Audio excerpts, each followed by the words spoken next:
آئیے میں اپنی تمہید کو بند کرتے ہوئے اب جو ہے آرزوئے دل اس ہستی کی بارگاہ ناز میں عقیدت مندانہ صدا دے رہی ہے جو جس کی شخصیت جس کی پرہیزگاری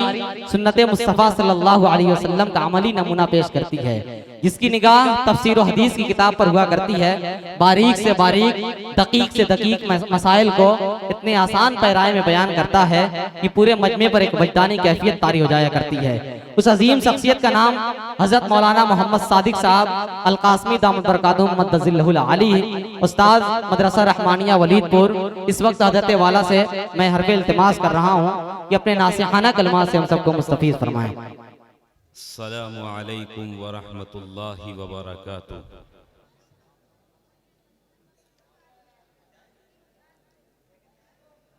الحمد للہ الذی ہدانا لہذا وما كنا لنہتدی لولا ان ہدانا اللہ، ونشہد ان لا الہ الا اللہ وحدہ لا شریک لہ، ونشہد ان سیدنا وسندنا ومولانا محمدا عبدہ ورسولہ صلی اللہ علیہ وعلا آلہ واصحابہ وبارک وسلم تسلیما کثیرا کثیرا۔ اما بعد فاعوذ باللہ من الشیطان الرجیم، بسم اللہ الرحمن الرحیم، وَأَنَّ الْمَسَاجِدَ لِلَّهِ فَلَا تَدْعُوا مَعَ اللَّهِ أَحَدًا۔ وقال النبي صلى الله عليه وسلم احب البلاد الى الله مساجدها، او كما قال صلی اللہ علیہ وسلم۔ صدر ذی وقار قابل قدر علماء کرام، شعراء عظام اور امت مسلمہ کے دھڑکتے دلوں، اور میری انتہائی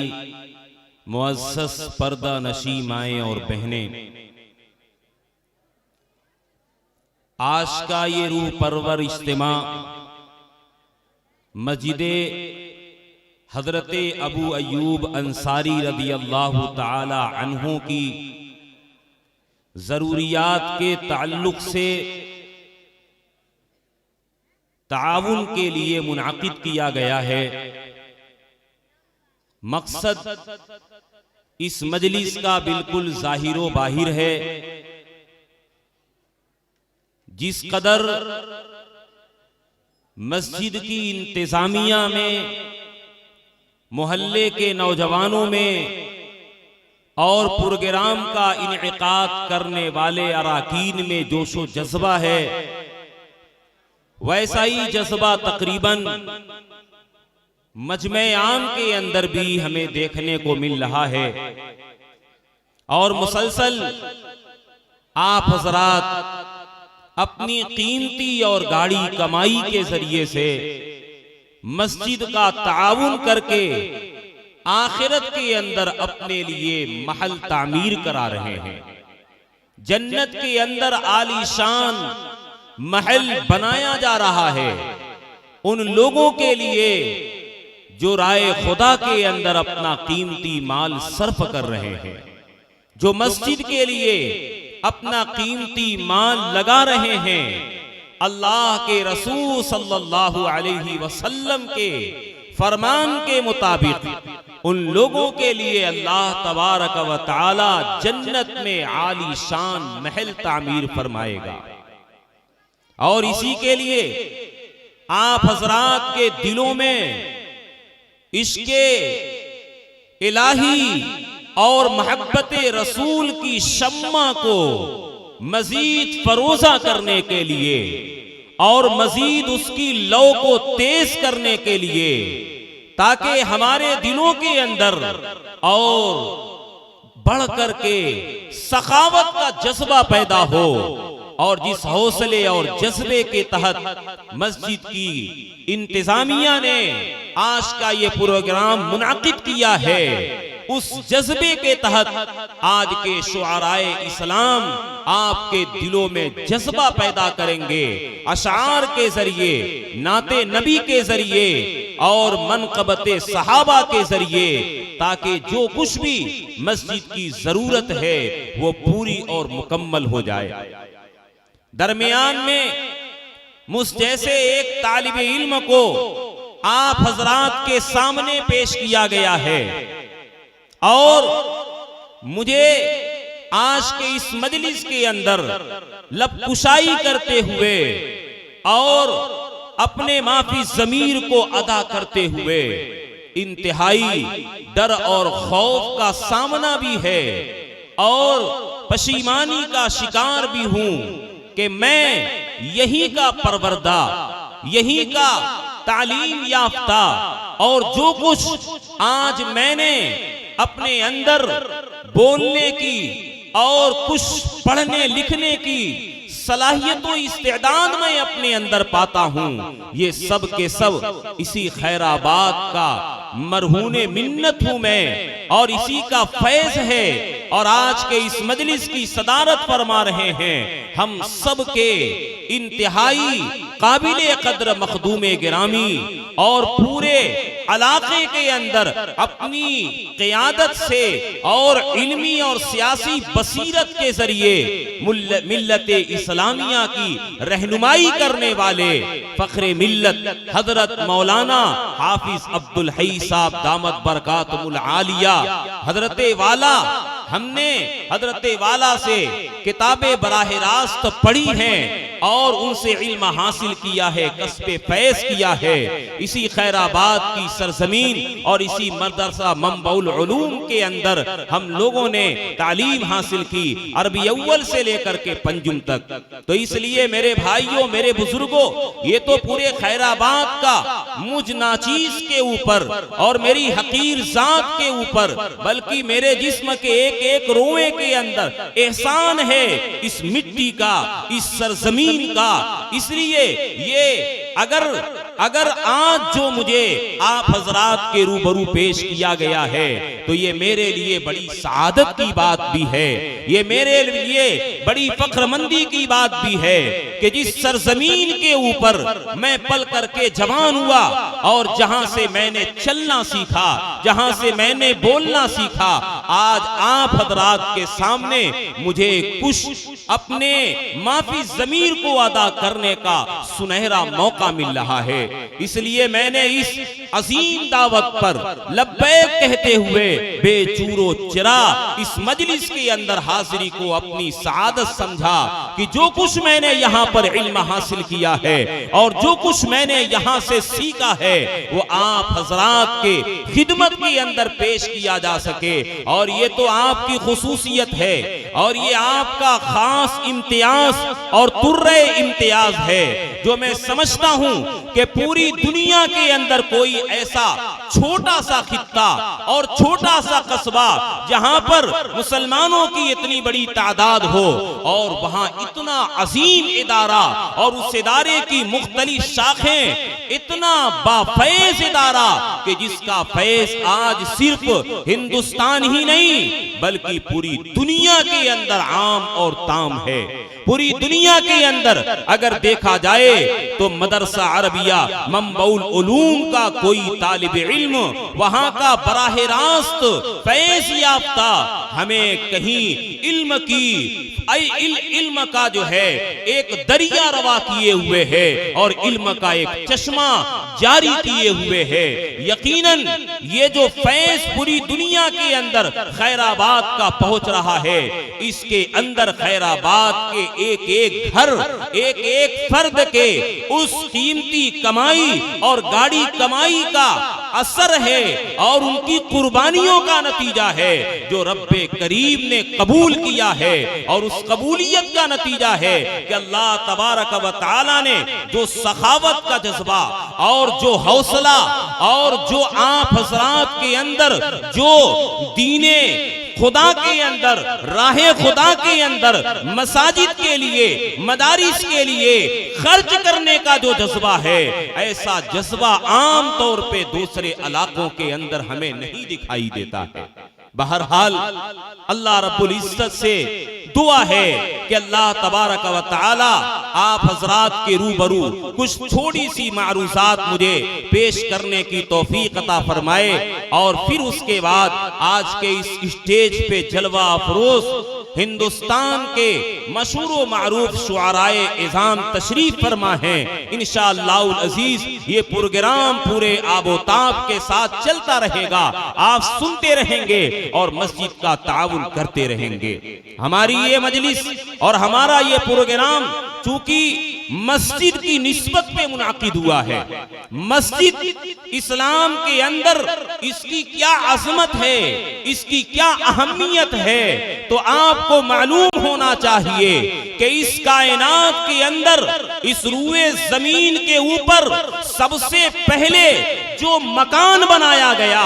جو جگہ تعمیر کی گئی ہے، وہ مسجد ہے، وہ مسجد کعبہ، وہ خانہ کعبہ ہے۔ قرآن جس کے بارے میں فرماتا ہے ان اول بیت وضع للناس للذی ببکہ، کہ روئے زمین پہ سب سے پہلے جو مکان تعمیر کیا گیا ہے، جو خانہ خدا بنایا گیا ہے، جو اللہ کی عبادت کے لیے مسجد تعمیر کی گئی ہے، وہ سرزمین مکہ کے اندر کعبۃ اللہ کے نام پہ ہے۔ وہ مربع، وہ چوکور، وہ پتھر سے بنی ہوئی عمارت کہ جس کے اوپر روزانہ اللہ کی طرف سے 120 رحمتیں نازل ہوا کرتی ہے، اور وہ رحمتیں خانہ کعبہ کے اوپر سے ہوتے ہوئے پوری دنیا کے اندر پھیلی ہوئی مسجدوں کے اوپر وہ رحمتیں پہنچتی ہیں، اور وہ رحمتیں مسجدوں کے اندر پہنچ کر کے پھر اس مسجد کے خطے کے اندر، اس کے علاقے کے اندر، اور اس مسجد سے تعلق رکھنے والے، اس سے محبت رکھنے والے، اس کے اندر اپنا وقت لگانے والے، روزانہ 5 وقت مسجدوں میں جا کر کے اپنی پیشانی کو رب کے حضور سجدہ کرنے والے کو اللہ تبارک و تعالی ان رحمتوں سے محظوظ فرمایا کرتا ہے، اور ان رحمتوں سے وہ بہرور ہوا کرتے ہیں۔ تو چونکہ ہماری یہ مجلس مسجد کی بنیاد پر قائم کی گئی ہے، اور روئے زمین میں سب سے پہلے مکان مسجد بنائی گئی ہے، حضرت ابو ذر غفاری رضی اللہ تعالیٰ عنہ راوی ہیں، کہتے ہیں کہ میں نے نبی پاک صلی اللہ علیہ وسلم سے دریافت کیا کہ اے اللہ کے رسول سب سے پہلے مسجد کون بنائی گئی؟ تو آپ نے فرمایا کہ کعبۃ اللہ کو سب سے پہلے روئے زمین پر تعمیر کیا گیا ہے۔ اس کے بعد حضرت ابو ذر نے پوچھا کہ اس کے بعد کون سی مسجد بنائی گئی؟ نبی پاک صلی اللہ علیہ وسلم نے فرمایا کہ اس کے بعد پھر مسجد اقصی کو بنایا گیا۔ حضرت ابو ذر نے دریافت کیا اے اللہ کے رسول مسجد اقصی اور خانہ کعبہ کے درمیان کتنا فرق ہے، کتنی مدت کا اور کتنے زمانے کا فرق ہے دونوں کے درمیان؟ تو آپ صلی اللہ علیہ وسلم نے فرمایا کہ 40 سال کا فرق ہے، اور یہ 40 سال کا فرق جو تعمیر کے اعتبار سے ہے، دراصل یہ سب سے پہلی تعمیر اللہ تبارک و تعالی نے اپنی معصوم مخلوق ملائکہ سے کرائی ہے، فرشتوں سے کرائی ہے۔ مسجد کی یہ شان ہے کہ اللہ رب العزت نے اس کی تعمیر کا کام سب سے پہلے فرشتوں سے لیا ہے، اور پھر فرشتوں کے بعد انسانوں میں سب سے اعلیٰ اشرف مقرب جو بندے ہیں وہ حضرات انبیاء علیہ السلام کی ذات گرامی ہے۔ انہوں نے مسجد کی تعمیر کی ہے، چنانچہ حضرت آدم علیہ السلام وہ پہلے نبی ہیں جنہوں نے خانہ کعبہ کی تعمیر کی ہے۔ اس کے بعد طوفان نوح کے اندر جب خانہ کعبہ کی دیواریں ختم ہو گئی، نشانات مٹ گئے، تو سیدنا ابراہیم علیہ السلام سے دوبارہ خانہ کعبہ کی تعمیر کا کام لیا گیا۔ اس کا تذکرہ اللہ نے سورۃ البقرہ کے اندر کچھ یوں کیا ہے کہ وَإِذْ يَرْفَعُ إِبْرَاهِيمُ الْقَوَاعِدَ مِنَ الْبَيْتِ وَإِسْمَاعِيلُ، کہ سیدنا ابراہیم علیہ السلام خانہ کعبہ کی دیواروں کو بلند کر رہے تھے، اس کی دیواروں کو اٹھا رہے تھے، اور ان کے لاڈلے بیٹے اور ان کے فرما بردار بیٹے اور ہم سب کے نبی حضرت محمد صلی اللہ علیہ وسلم کے جد امجد سیدنا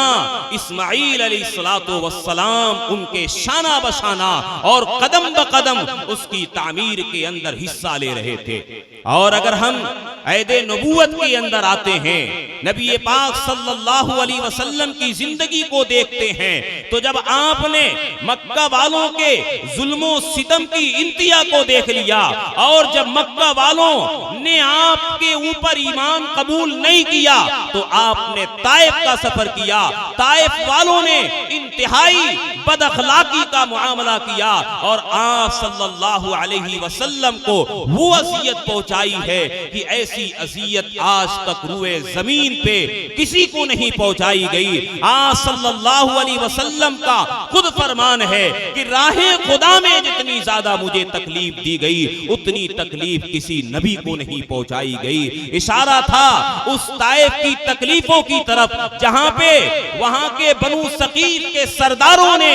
امام الانبیاء حضرت محمد صلی اللہ علیہ وسلم سے بات تک نہیں کی تھی، اور آپ کو تانا دیا تھا کہ ہم آپ سے بات نہیں کرتے۔ لیکن اللہ تبارک و تعالی نے نبی کی محنت جو مکے کی سرزمین کے اندر ہو رہی ہے، وہ ہدایت کی ہوائیں یثرب کے اندر جا کر کے وہاں کے لوگوں کو پہنچتی ہے، اور حضرت اسعد بن زرارہ کے ساتھ چند نوجوان اوس و خزرج کے لوگ آتے ہیں اور اسلام کے حلقہ بگوش ہو جاتے ہیں، اور پھر نبی پاک صلی اللہ علیہ وسلم کو انہوں نے اپنے یہاں دعوت دی۔ اللہ کے حکم سے آپ صلی اللہ علیہ وسلم نے ہجرت فرمائی ہے، اور سب سے پہلے مدینے کے قریب پہنچ کر کے قباء نامی بستی میں آپ صلی اللہ علیہ وسلم فروکش ہوتے ہی مسجد قباء کی تعمیر کرتے ہیں۔ 14 دن قیام کے بعد آپ اس مقام پہ پہنچے ہیں جہاں آج مدینۃ المسجد نبوی ہے، آج وہاں پہ مسجد نبوی قائم ہے، اور وہیں پہ سیدنا ابو ایوب انصاری رضی اللہ تعالیٰ عنہ کا مکان بھی ہوتا ہے۔ آج یہ مسجد انہی عظیم اور جلیل صحابی رسول کے نام کی طرف منسوب ہے، جو حضرت ابو ایوب انصاری رضی اللہ تعالیٰ عنہ نبی پاک صلی اللہ علیہ وسلم کے میزبان بنتے ہیں۔ اور یہ فیصلہ اللہ کی طرف سے تھا، کیونکہ ہر دل میں یہ خواہش تھی کہ آپ ہمارے یہاں تشریف لائیں۔ آپ صلی اللہ علیہ وسلم نے فرمایا دعھا ہذہ مامورۃ، چھوڑ دو میری اونٹنی کو اور اس کے نکیل کو، یہ اللہ کی طرف سے مامور ہے، اللہ جہاں چاہے گا وہاں بیٹھے گی۔ وہ اونٹنی اس مقام پہ بیٹھی جہاں مسجد نبوی ہے، اور سامنے سیدنا ابو ایوب انصاری رضی اللہ تعالیٰ عنہ کا مکان ہوتا ہے۔ ان کے خوشی کی انتہا نہ رہی کہ آج اللہ کے حبیب ہمارے مہمان بن چکے ہیں، اور ان کے لیے انہوں نے مکمل انتظام کیا ہے۔ تو آپ صلی اللہ علیہ وسلم جب ہجرت کر کے مدینہ تشریف لے گئے، تو سب سے پہلے آپ نے جو فکر کی ہے وہ مسجد کی تعمیر کی فکر کی ہے، اور آپ نے مسجد نبوی قائم کی اور اس کی بنیاد رکھی۔ اور یہاں پہ ایک بات ہمیں اور آپ کو سمجھ لینی چاہیے کہ دنیا کے اندر جتنی مساجد ہوا کرتی ہیں، وہ مساجد وہ خرید کر کے صحیح حلال مال سے اللہ کے نام پر وقف کی جاتی ہے۔ وہ 2 یتیم بچوں کی سال اور سہیل کی زمین تھی، جب انہیں پتا چلا کہ نبی پاک صلی اللہ علیہ وسلم یہاں مسجد تعمیر کرنا چاہتے ہیں، وہ دربار نبوت میں حاضر ہو کر کے پیشکش کرتے ہیں کہ اللہ کے رسول آپ یوں ہی اسے قبول کر لیجئے۔ آپ نے فرمایا نہیں، اس کی قیمت ادا کی جائے گی، اور آپ نے اس کی قیمت قیمت ادا کی اور قیمت ادا کرنے کے بعد مسجد نبوی کی تعمیر کی گئی ہے۔ اس لیے یہ سنت جاری ہو گئی کہ روئے زمین پر کہیں بھی کوئی بھی مسجد تعمیر کی جائے گی تو اسے خرید کر کے حلال مال کے ذریعے سے اس کو تعمیر کیا جائے گا اور تعمیر کرنے کے بعد اسے اللہ کے لیے وقف کر دیا جائے گا۔ اور جب کوئی زمین مسجد بنا دی جاتی ہے اور کسی زمین کو پر جب سجدوں سے اسے سجا دیا جاتا ہے اور اسے اللہ کے نام پر وقف کر دیا جاتا ہے تو پھر اس زمین کو فروخت نہیں کیا جا سکتا، اسے بیچا نہیں جا سکتا۔ اسے جس شخص نے خرید کر کے وقف کیا ہے وہ بھی اگر بیچنا چاہے تو اس کے لیے جائز نہیں ہے، حتیٰ کہ اس زمین کے بدلے میں اگر کسی اور زمین کو لے کر کے اس کا تبادلہ کر لیا جائے تو فقہ حنفی کے یہاں یہ بھی جائز اور درست نہیں ہے، کیونکہ جو زمین جو خطہ مسجد کے لیے مختص کر دیا گیا ہے وہ قیامت تک مسجد ہی رہے گا، اسے بدلا نہیں جا سکتا ہے اور اسے تبدیل نہیں کیا جا سکتا ہے، کیونکہ مسجد کو جب وقف کر دیا جاتا ہے تو پھر یہ براہ راست اللہ کی ملکیت کے اندر چلی جایا کرتی ہے اور اللہ کی ملکیت میں چلے جانے کے بعد اس کی کسی بھی طریقے سے تبدیلی نہیں ہو سکتی ہے۔ تو حضرات گرامی آپ دیکھیں کہ فرشتوں کے بعد اللہ نے یہ کام حضرات انبیاء علیہ السلام سے لیا اور پھر نبوت کا دروازہ بند ہو گیا۔ آپ صلی اللہ علیہ وسلم خاتم النبیین ہیں، ختم نبوت کا تاج آپ کے سروں پہ سجا دیا گیا، لیکن دنیا کی آبادی تو بڑھتی رہے گی، دنیا کے اندر تو لوگوں کی آمد و رفت ہوتی رہے گی اور لوگوں کا جب ہجوم ہوگا، لوگوں کی کثرت ہوگی تو سب سے پہلے مسلمان جس خطے میں اور جس آبادی کے اندر وہاں رہائش کیا کرتے ہیں، سب سے پہلے ضروری یہ ہے کہ وہاں پر مسجد کی تعمیر کی جائے، وہاں مسجد بنائی جائے۔ چنانچہ اللہ تبارک و تعالی نے فرمایا کہ مسجدیں کون تعمیر کیا کرتا ہے، مسجدیں بنانے والوں کی صفات کیا ہوا کرتی ہیں۔ یہ مسجد تعمیر کرنا یہ کوئی عام کام نہیں ہے، یہ فرشتوں کا کام ہے، یہ انبیاء علیہ السلام کا کام ہے، اور پھر اس کے بعد یہ اعزاز اگر کسی کو حاصل ہوتا ہے تو وہ ان سچے پکے اہل ایمان کو حاصل ہوا کرتا ہے۔ اللہ تبارک و تعالی نے جن کی 3 صفات بیان فرمائی ہے، آپ سورہ توبہ اٹھائیں، سورہ توبہ کی آیت کی تلاوت کریں۔ اللہ فرماتا ہے کہ مسجد تعمیر کون کر سکتا ہے اور مسجد تعمیر کرنے والوں کی صفات کیا ہوا کرتی ہے۔ فرمان خداوندی ہے، انما یعمر مساجد اللہ من آمن باللہ والیوم الآخر واقام الصلاة وآت الزکاة ولم یخش الا اللہ فعسى اولئک ان یکونوا من المہتدین۔ اللہ تبارک و تعالی فرماتا ہے کہ مسجد تو صرف وہ لوگ تعمیر کرتے ہیں جن کا اللہ اور یوم آخرت کے اوپر ایمان ہوا کرتا ہے، وہ سچے اہل ایمان ہوا کرتے ہیں، وہ کامل مومن ہوا کرتے ہیں جو مسجدوں کی تعمیر کا کام کیا کرتے ہیں۔ اور مزید اللہ نے ان کی 3 صفات کا تذکرہ کیا کہ وہ مسجدیں تعمیر کرنے والے اہل ایمان کون ہیں؟ جو نماز قائم کرتے ہیں، جو زکوٰۃ ادا کیا کرتے ہیں، وَلَمْ يَخْشَ إِلَّا اللَّهِ، اور اللہ کے سوا کسی اور سے نہیں ڈرتے، اللہ کے سوا کسی اور کا ان کے دلوں میں خوف نہیں ہے، کسی کا ڈر نہیں ہے، نہ کسی حکومت کا ڈر ہے، نہ کسی طاقت کا ڈر ہے، نہ کسی بہادر پہلوان کا ڈر ہے، نہ کسی کے مال و دولت کا ڈر ہے، نہ کسی فوج اور لاؤ لشکر کا ڈر ہے۔ اگر روئے زمین پہ اس کے دلوں میں کسی کسی کا ڈر ہے تو وہ صرف اور صرف خوف خدا ہے، خوف الہی ہے۔ یہ ہے ایمان والوں کی صفات، یہ ہے مسجدوں کے بنانے والوں کی صفات، یہ ہے مسجدوں کے تعمیر کرنے والوں کا تر امتیاز اور ان کی خصوصی صفت۔ اور پھر اللہ فرماتا ہے کہ فَعَسَىٰ أُولَٰئِكَ أَن يَكُونُوا مِنَ الْمُهْتَدِينَ، تو سنو ان قریب ہو سکتا ہے یہی لوگ ہدایت یافتہ ہو جائیں، انہی لوگوں کا شمار ہدایت یافتہ لوگوں میں ہوگا۔ کون سی ہدایت؟ سیدھے راستے کی ہدایت، وہ ہدایت جس ہدایت کی دعا ہم روزانہ نمازوں کے اندر مانگتے رہتے ہیں، اہدنا الصراط المستقیم، کہ ربا ہمیں سیدھے راستے کی ہدایت عطا فرما۔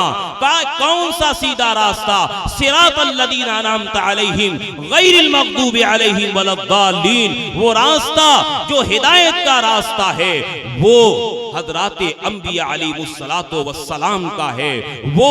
شہداء کا ہے، صدیقین کا ہے، وہ صلحاء کا ہے جن پر اللہ نے انعام فرمایا ہے۔ اور وہ راستہ ان کا نہیں ہے کہ جو اللہ کے غضب کے مستحق ہو گئے، جو راہ راست سے بھٹک چکے ہیں، جو گمراہ ہو چکے ہیں۔ اللہ فرماتا ہے کہ دراصل صحیح معنوں میں یہی لوگ ہدایت کے اوپر ہے، یہی لوگ ہدایت یافتہ ہے۔ اللہ تبارک و تعالی نے حضرات انبیاء علیہ السلام کے بعد ان اہل ایمان سے، کامل مومنین سے مسجدوں کی تعمیر کا کام لیا ہے، اور یہ سلسلہ چلتا رہے گا اور قیامت تک اسی طریقے سے باقی رہے گا کہ مسجدیں تعمیر ہوتی رہیں گی، مسجدوں کی ترقی ہوتی رہے گی، مسجدیں بنائی جاتی رہیں گی، اور مسجدوں کی تعمیر کے اندر جو بھی تعاون کرے گا اور جو بھی اس کے اندر مدد کرے گا، جو بھی ایک قدم چلے گا، یہ قدم اس کے لیے کل قیامت کے اندر نجات کا ذریعہ بنے گا، سرخروئی کا ذریعہ بنے گا، کامیابیوں کامرانی کا ذریعہ بنے گا۔ لیکن میرے بھائیوں، میرے بزرگوں، ایک بات اور بھی ہمیں اپنے ذہنوں کے اندر رکھ لینی چاہیے کہ جس طرح مسجدوں کی تعمیر پر قرآن و سنت کے اندر فضائل کا تذکرہ موجود ہے، جس طرح مسجدوں کی آبادی کے اوپر اللہ اور اس کے رسول نے ثواب کا اور اجر کا وعدہ کیا ہے، وہیں پہ قرآن نے یہ بھی کہا ہے کہ جو بھی مسجد کے مقاصد کے اندر رکاوٹ بنے گا، مسجدوں کی جو منشا ہے اور جس بنیاد پہ اس کو تعمیر کیا گیا ہے، اس کے اندر جو بھی رکاوٹ بنے گا تو وہ یاد رکھے کہ دنیا میں اس سے بڑا ظالم کوئی نہیں ہے۔ اللہ نے ایک مقام پہ ارشاد فرمایا وَمَنْ أَظْلَمُ مِمَّنْ مَنَعَ مَسَاجِدَ اللَّهِ أَن يُذْكَرَ فِيهِ اسْمُهُ وَسَعَىٰ فِي خَرَابِهَا، کہ لوگوں سنو، سب سے بڑا ظالم وہ ہے، سب سے بڑا ظلم کرنے والا وہ ہے، سب سے زیادہ زیادتی کرنے والا وہ ہے جو اللہ کی مسجدوں سے روکتا ہے، جو اللہ کی مسجدوں کے اندر اس کا نام لیے جانے سے رکاوٹ پیدا کرتا ہے، جو اس کے اندر روڑا ڈالتا ہے اور اس کی ویرانی کی اور اس کی بربادی کی اور اس کی تباہی کی کوشش کیا کرتا ہے۔ اللہ فرماتا ہے کہ وہ سب سے بڑا ظالم ہے۔ کیونکہ یہ آیت کریمہ ایک خاص واقعے کے تحت نازل ہوئی ہے۔ مفسرین لکھتے ہیں سن 6 ہجری کا وقت چل رہا ہے، نبی پاک صلی اللہ علیہ وسلم نے خواب دیکھا کہ آپ خانہ کعبہ کا طواف کر رہے ہیں۔ آپ نے صحابہ کے سامنے تذکرہ کیا، حضرات صحابہ کے دل مچل گئے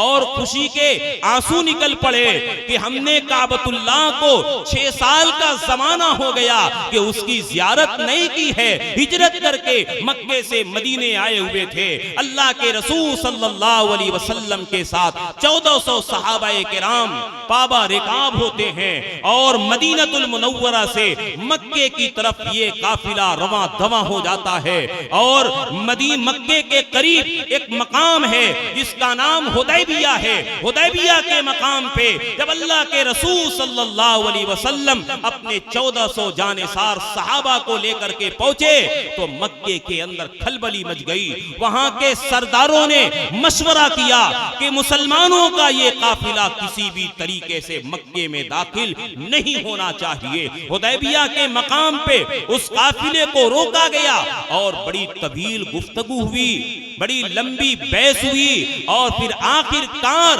یہ معاہدہ ہوا کہ مسلمان اس سال واپس چلے جائیں, آئندہ سال ان کو آنے کی اجازت ہوگی. اس موقع پہ یہ آیت کریمہ نازل ہوئی تھی کہ جب 1400 اہل ایمان اور نبی پاک صلی اللہ علیہ وسلم خود بنفس نفیس خانہ کعبہ کا طواف کرنے کے لیے تشریف لے جا رہے تھے, عمرہ کرنے کے لیے تشریف لے جا رہے تھے, خانہ کعبہ میں نماز پڑھنے کے لیے اور اس کی عبادت کے لیے تشریف لے جا رہے تھے, تو ان کافروں نے مسلمانوں کو روکا تھا. اللہ نے فرمایا کہ سب سے بڑا ظالم وہ ہے جو اللہ کی مسجدوں سے لوگوں کو روکتا ہے کہ اس میں اس کا نام نہ لیا جائے, اس کی عبادت نہ کی جائے, اسے ویران کر دیا جائے. تو یاد رکھیں, مسجدوں میں کسی بھی قسم کی جو رکاوٹ پیدا کرنے والے ہیں وہی دنیا میں سب سے بڑے ظالم ہیں, وہی دنیا میں سب سے بڑے دہشت گرد ہیں, وہی دنیا میں سب سے بڑے آتنکوادی ہیں جو مسجدوں میں اللہ کی عبادت سے اللہ کے بندوں کو روکتے ہیں. آج اس دنیا میں جو طاغوتی طاقتیں ہیں, آج جو ابلیسی چیلے ہیں دنیا کے اندر, وہ متحد ہو رہے ہیں, وہ مجتمع ہو رہے ہیں اس بات کو لے کر کے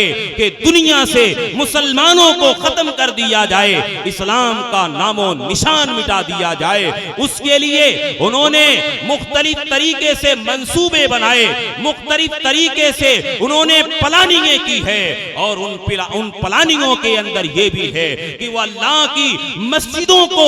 وہاں نماز سے, عبادت سے اللہ کے بندوں کو روک رہے ہیں اور اس کو بند کیا جا رہا ہے. نہ جانے کتنی مسجدیں ایسی ہیں کہ آج ہمارے اس ملک کے اندر ہمارے ہاتھوں سے نکل گئی, سالہ سال سے اس مسجد میں سجدہ کیا جاتا رہا, اللہ کی عبادت کی جاتی رہی, روزانہ 5 وقت وہاں کے منبر و محراب سے اللہ اکبر اللہ اکبر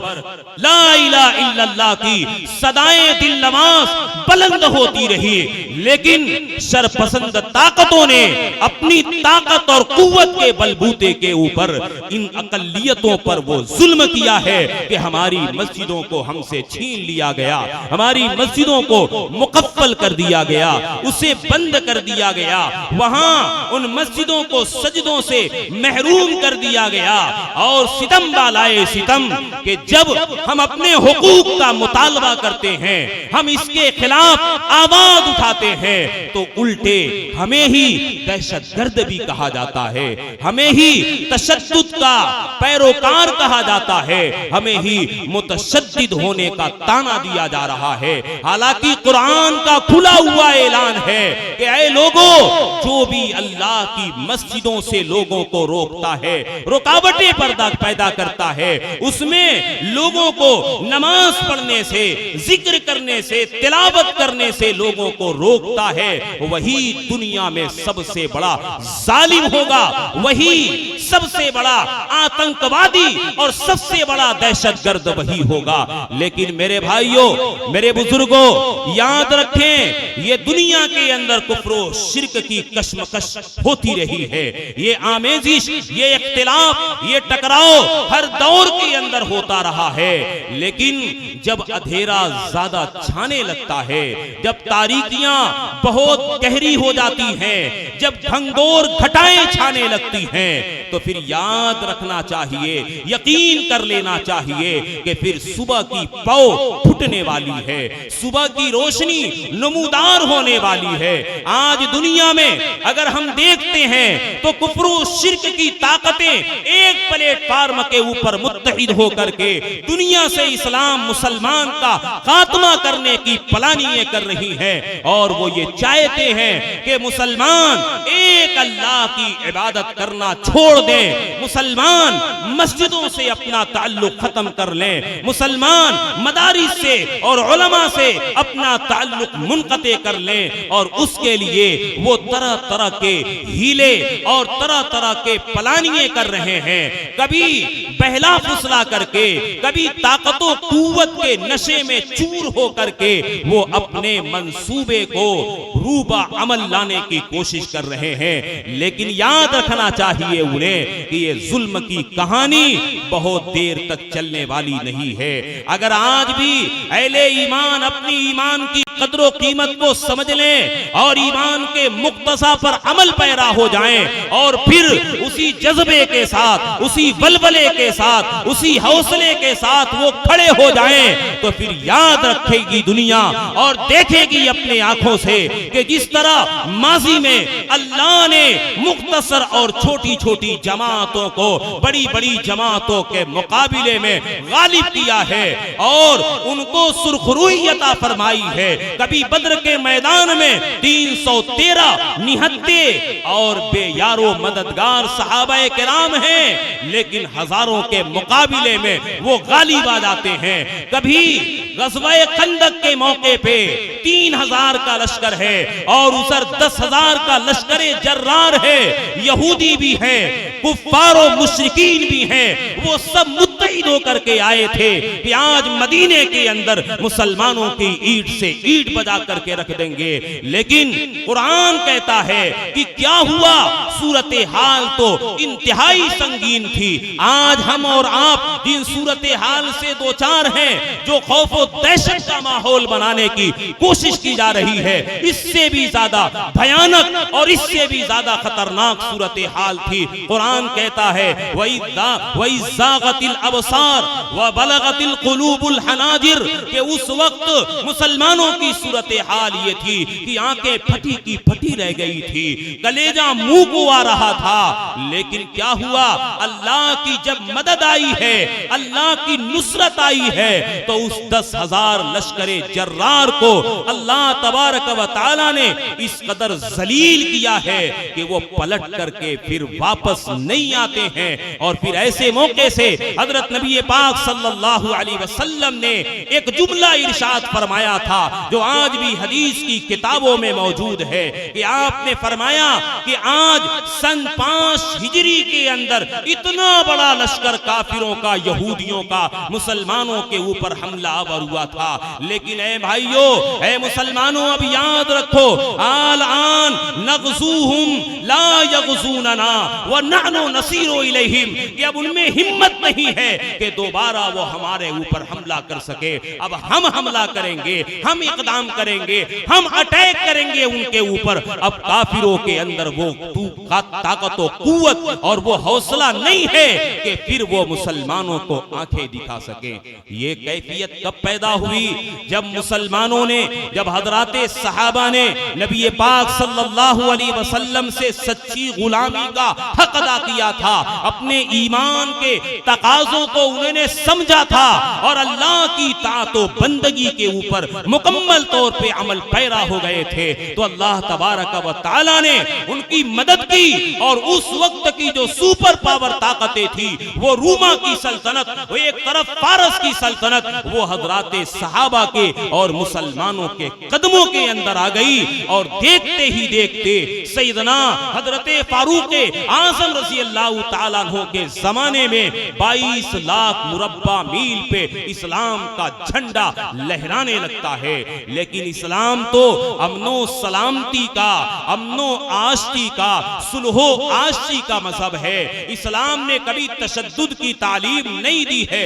اسلام نے ہمیشہ الفت و محبت کے پھول بانٹے ہیں، ہر ایک کے ساتھ ہمدردی کا اور مواسات اور غمخاری کا معاملہ کیا ہے۔ اسلام ہی یہ واحد مذہب ہے جو دین فطرت ہے، جو انسانی فطرت اور اس کے مزاج کے مطابق اس کے اندر احکامات موجود ہیں۔ میرے بھائیوں، میرے عزیزوں، ہمیں اس نعمت خداوندی پہ اللہ تبارک و تعالی کا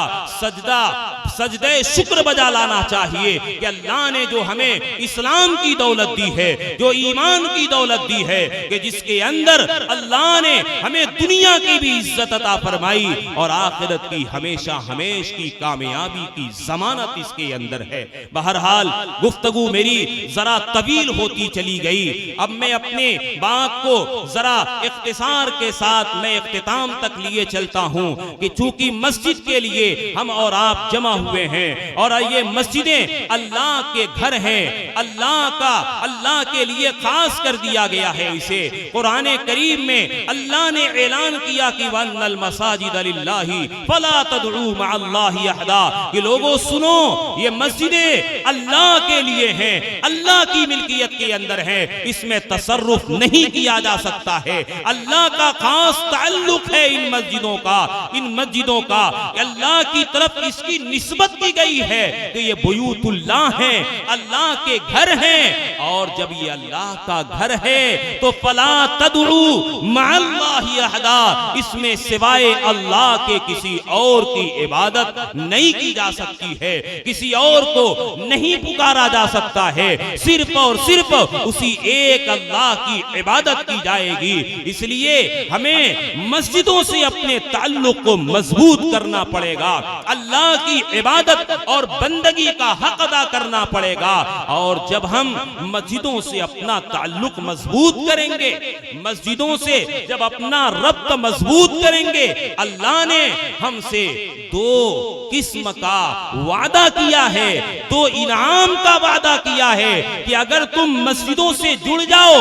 اور مسجدوں کے رب کی اگر تم عبادت کرنے میں لگ جاؤ تو اللہ تبارک و تعالی تمہیں دو قسم کا انعام عطا فرمائے گا، اور وہ دو انعام ایسا ہے کہ اسی کے لیے آج ساری دنیا پریشان ہے۔ آج دنیا کے اندر جو کچھ تباہیاں آ رہی ہیں، جو کچھ مشکلات آ رہی ہیں، وہی دو چیزیں ختم ہیں۔ اللہ نے کہا اے لوگوں آؤ میرے گھروں سے جڑ جاؤ، میرے گھروں سے تم اپنا ربط پیدا کر لو، مسجدوں سے تعلق پیدا کر لو، اور مسجدوں سے تعلق کیسا ہونا چاہیے؟ صرف جمعہ کا نہیں، یا صرف پنج وقتہ نماز کا نہیں، بلکہ مسجدوں سے ہمارا ایسا ربط اور تعلق ہونا چاہیے جیسا کہ آپ نے ابھی ہمارے عزیز محترم حضرت مولانا محمد احمد صاحب دامت برکات ان کی زبانی ملاحظہ کیا ہے کہ مسجدیں صرف نماز کے لیے نہیں ہیں کہ نماز پڑھ کر کے اس کو تالا بند کر کے چلے جائیں، بلکہ مسجد تو پورے محلے کی اور پورے قصبے کی ساری ضروریات کو پورا کرنے کا مرکز ہے، ایمان کا ہیڈ کوارٹر ہے۔ جیسا کہ مسجد نبوی تھی وہاں نمازیں بھی ہوتی تھی، قرآن کا درس بھی ہوتا تھا، حدیث کا بیان بھی ہوا کرتا تھا، ایک طرف اللہ کے بندے اپنے قلوب کا تزکیہ بھی کیا کرتے تھے، وہیں اللہ کے رسول صلی اللہ علیہ وسلم مسجد نبوی کی چٹائی پہ بیٹھ کر کے دنیا کی جو بھی کافر و مشرک کی ظالمانہ طاقتیں ہوا کرتی تھی ان کے خلاف آپ صلی اللہ علیہ وسلم لشکر بھی روانہ کیا کرتے تھے، غرضے کی مسجد نبوی سے ساری ضرورتیں پوری ہوا کرتی تھی۔ اس طریقے کا تعلق ہمیں بھی مسجدوں سے بنانا ہوگا۔ مولانا نے ایک بات کی طرف توجہ دلائی ہے اور میں آپ کو اس سلسلے کے اندر ایک نکتے کی بات بتانا چاہتا ہوں کہ مسجدوں سے جہاں اور بہت کام ہوا کرتے ہیں وہیں پر مسجدوں سے ایک اور کام بھی لیا جائے کہ ہماری مسجد کے حلقے میں کتنے مکان ہیں، کتنے گھر ہیں، کتنے بالغ نابالغ ہیں، کتنے یتیم ہیں، کتنی بیوہ خواتین ہیں، اس کے اندر کون ایسا ہے کہ جس کے یہاں کاروبار ٹھیک ہے، ان کی معیشت ٹھیک ہے، کون کمزور ہے، کون بیچارہ نانے شبینہ کا محتاج ہے، جس کے گھر کے اندر کوئی بندہ بیمار پڑ جاتا ہے، دوا علاج کے لیے بھی اس کے پاس پیسہ نہیں ہے، اور وہ اس کی غیرت اجازت نہیں دیتی ہے کہ وہ لوگوں کے سامنے اپنا ہاتھ پھیلا سکے، وہ باغیرت باحمیت ہے اور اپنا ہاتھ نہیں پھیلا سکتا ہے، لیکن پریشان حال ہے، اس کی پریشانیوں کو پوچھ کر کے اس کے مسئلے کو حل کیسے کیا جائے، اس کا نظام مسجدوں سے بنایا جا سکتا ہے کہ مسجدوں میں جہاں مسجد کی ضرورت کا فنڈ ہوا کرتا ہے وہیں پہ غربا کے، بیواؤں، یتیموں کے تعلیم کا کھانے پینے کا، علاج کا، ضروریات زندگی کا انتظام بھی ہونا چاہیے کہ وہیں سے ان سارے لوگوں کے مسئلے کو حل کیا جائے۔ ہمارے محلے کے اندر اور خود ہماری مسجد کے اندر ہمارے چند احباب نے اس کا تذکرہ کیا کہ بہت سی دفعہ ایسا ہوا کرتا ہے کہ جو ضرورت مند نہیں ہوتا ہے وہ لوگوں سے مانگ مانگ کر کے اپنے گھر میں جمع کر رہا ہے، اور جو بیچارہ ضرورت مند ہوتا ہے وہ اپنی ضرورت کے بقدر بھی حاصل نہیں کر پاتا ہے۔ چنانچہ نوجوانوں کے مشورے سے یہ طے پایا کہ مسجد کے ایریے میں جتنے مکانات ہیں ان سارے مکانات سے ہم جو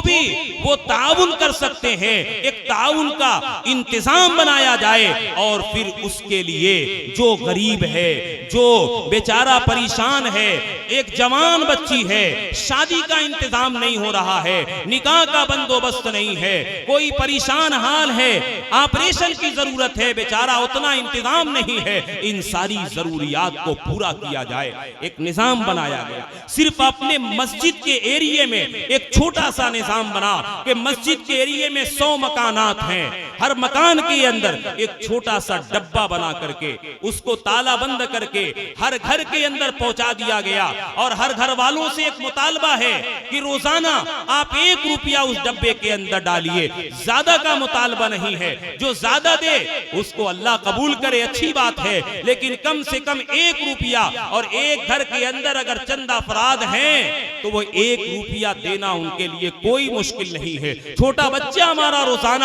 5-10 روپیہ 20 روپیہ خرچ کر دیا کرتا ہے، اس طرح 100 گھروں کے اندر روزانہ اس ڈبے میں 1 روپیہ 2 روپیہ کہیں 10 روپیہ ڈالا جاتا ہے، مہینہ پورا ہوتا ہے، ڈبہ وصول کر کے مسجد کے اندر آتا ہے، ذمہ داران بیٹھتے ہیں، ڈبہ کھولا جاتا ہے سب کے سامنے، اور جو کچھ مہینے کے اندر رقم جمع ہوتی ہے اسے اکٹھا کر کے رکھ لیا جاتا ہے۔ پھر اسی مسجد ہی کے ایریے میں کون غریب ہے، کون محتاج ہے، رمضان کا مہینہ آیا، کس کے یہاں کھانے پینے کا، ساری کا افطاری کا انتظام نہیں تھا، عید کا موقع آیا، کون بیچارہ غریب یتیم ہے اس کے لیے کپڑے لتے کا انتظام نہیں ہوا۔ بہت سے ایسے لوگ تھے کہ جو بیچارے علاج کے لیے، آپریشن کے لیے پریشان تھے، بہت سی ایسی جوان بچیاں تھی کہ ان کے لیے شادی کا انتظام نہیں تھا۔ ان سارے لوگوں کا تعاون کیا گیا، اور اللہ کے فضل و کرم سے یہ سلسلہ چلا،